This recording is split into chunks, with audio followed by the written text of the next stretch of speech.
everybody, it is time for yet another camera review slash show and tell. I don't really consider these reviews. It's just kind of more of like going into detail with them. Okay, so maybe it's like my own personal review, but it's not like in depth, I should say, like some of the other people do. But hey, it is what it is, right? So this is the Nikon Coolpix p520. Okay, and this camera is about 11 years old. It came out in 2013, so 10 years, maybe going on 11, depending on the month. I didn't get the month, but I know it came out in 2013.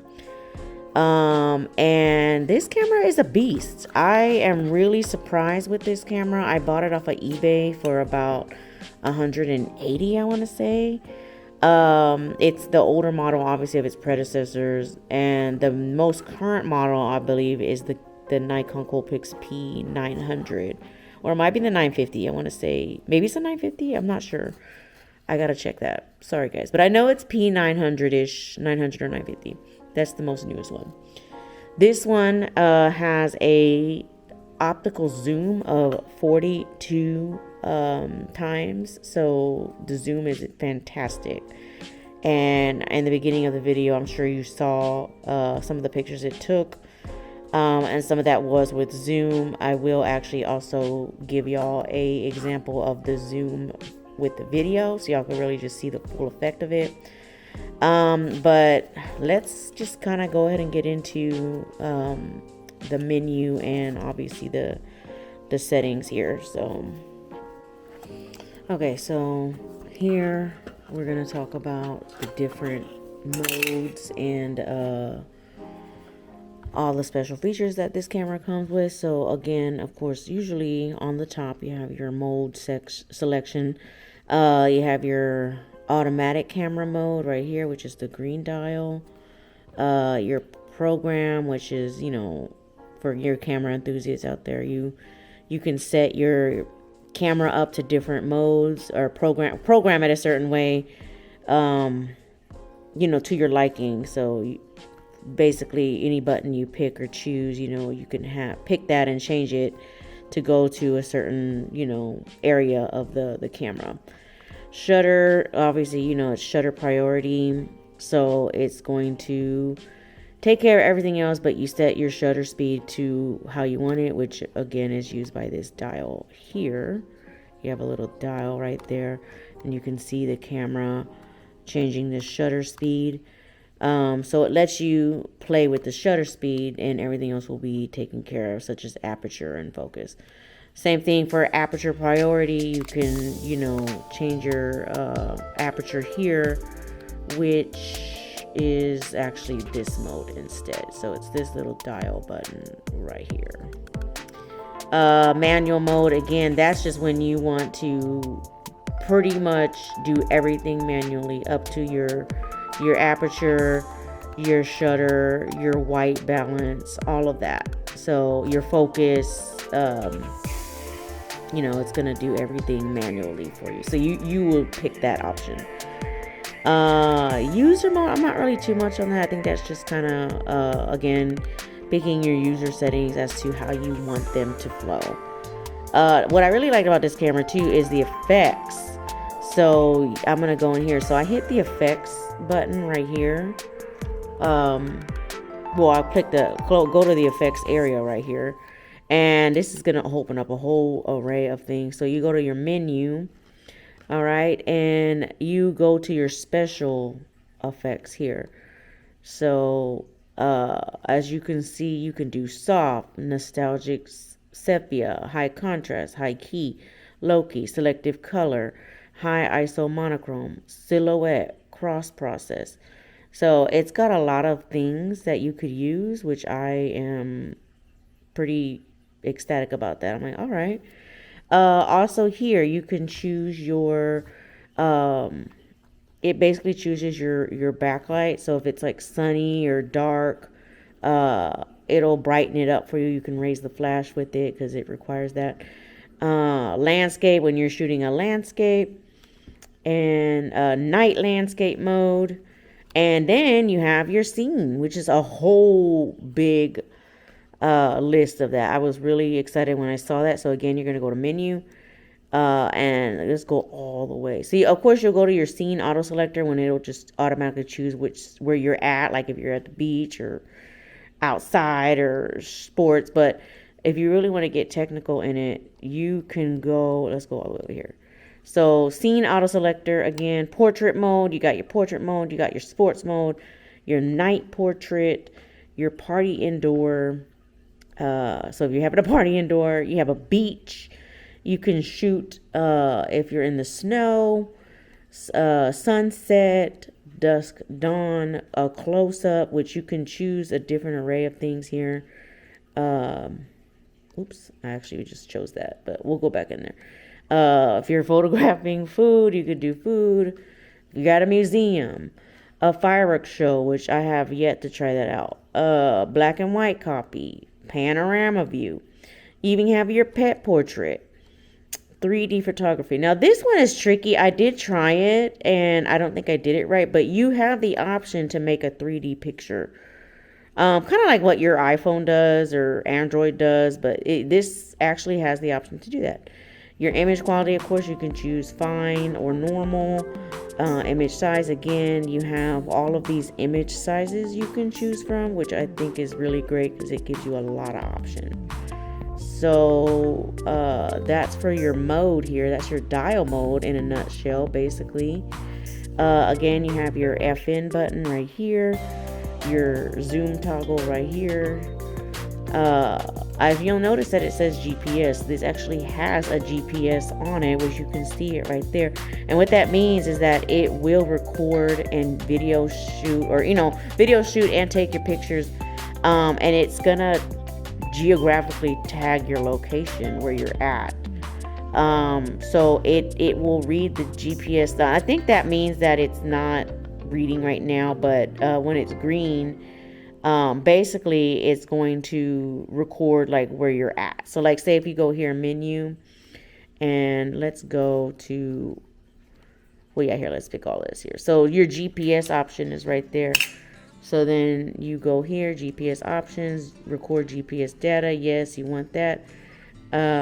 Points of interest, you can choose points of interest. I haven't played much on that yet, but I mean, for those of y'all who do know this more, this camera has that option. You can create a log, start a log where you've been shooting, synchronize. So you can use the GPS to set camera clock, which is usually what I do. And it's, yeah, see, it's not online. It says could not contain GPS. So I guess I don't have it on right now. And then, you have your settings here. Always have your settings. Everywhere you go, you could always pick the settings here. So again, your settings, all these settings, digital zoom, assign, side zoom controls, sound settings, auto off. You can format your card, charge by computer, toggle, reset phone number. So all, as you know, it's your settings here. So yeah, of course, and then your flash, I'm sorry, I didn't go over here. Here's your display button. I know I'm all over the place here, but your display button right there. So of course, picking your different displays, what you want. There it is. That's your display. Your flash control obviously is right here. You can raise the flash, which I think there is a, but yeah, see the button is right there. So you just clap, there's your flash. Okay, put that down. Again, your timer button right here, your self timer button. Let's see, what else am I forgetting? Obviously you have your white balance button right here, so it's good there. Your macro button, so you're shooting up close, so pretty basic. Obviously the standard, I should say, with most cameras. I love that the screen is articulating. Okay, so obviously you have that option to do that. And of course, how could I forget, this camera has an electric viewfinder, which I don't know if you can see that. You probably can, but if you go in there, you can view through the electric viewfinder. So love that. All right, so now we're going to get more into the image. I mean, not the image. I'm reading the image here. Into the menu features, which technically it's not a whole lot because each time you're in something, it's going to take you into the same thing. But basically, when you're here, You would, obviously hit your menu. Then again, you have your image quality. You could do fine or normal. I always just do fine. Again, with the image sizes, you can pick your movie options. So the camera does have the capability to record, and you have all of these settings as well with your 1080 30p, 1080 30p here, 1080 60i, 720 30p. Some of these I actually don't know what they mean because I have never used it, but you have iframe 540 30p, 480 30p, HS 480 4 times, HS 720 / 2 times, HS 1080 / 0.5. I don't know. Let's pick one. Let's see here. So we pick that one, and let's go ahead and get to it. I'm just gonna hit record.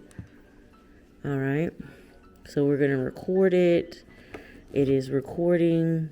Okay, a few minutes there, a few minutes there. All right, we're gonna stop it. Oh, I'm sorry, you hit the button again. So I hit this record button here. And then obviously your playbacks, you just hit your playback button right there. And here's your video, and you'll hit OK. Oh, it seems rather fast. Oh, I think it's like fast. Okay. So again, let's try a few more. So we're going to go to menu again. Back to the record quality, movie options, and you have, let's try HS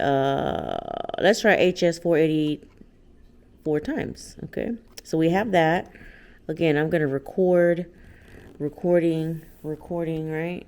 We're just gonna view this together. Record, all right, and then I'm gonna stop it. And then I'm going to hit the play button. Oh, wait. Did I ever stop it? I just stopped it. So, again, play button. So, honestly, I can't really tell the difference on that. I don't really know what that is. But if you want to fast forward, you can fast forward, which is cool. That's interesting. Oh, is it in slow motion? I think it's slow motion, yo. I could be wrong on that. Anyways, you can play with a lot of the features here.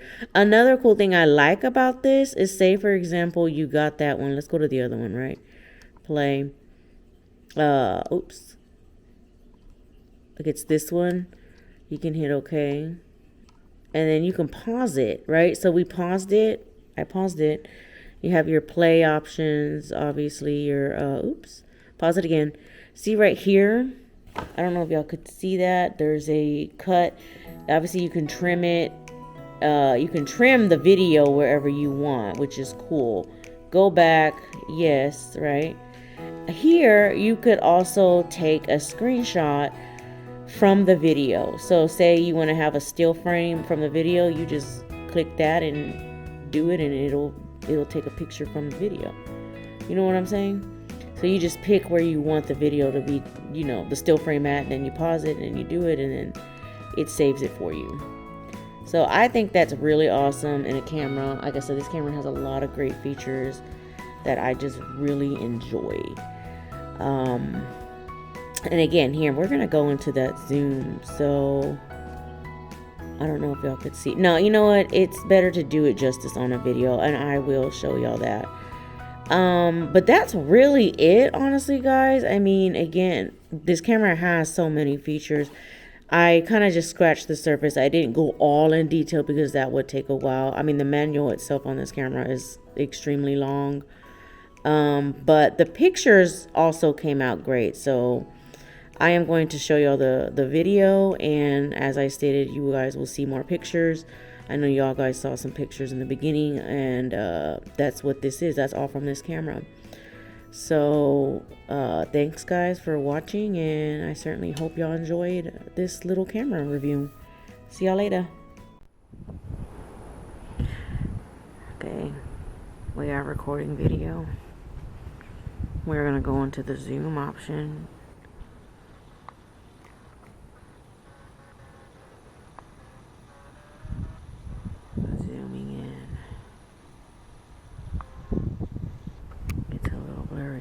can try to fix that.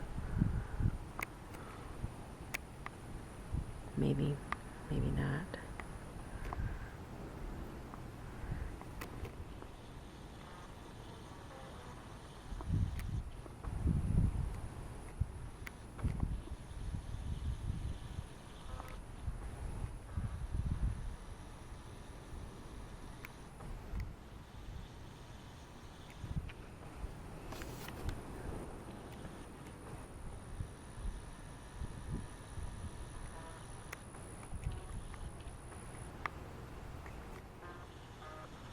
So the autofocus on the video isn't the best, but you can see how it goes like really far out. Still got a pretty good zoom, but then eventually as you go, it starts to blur. This is for the video. Now the camera, yeah, the for photo zoom in, it's wonderful. So there y'all have it. Enjoy.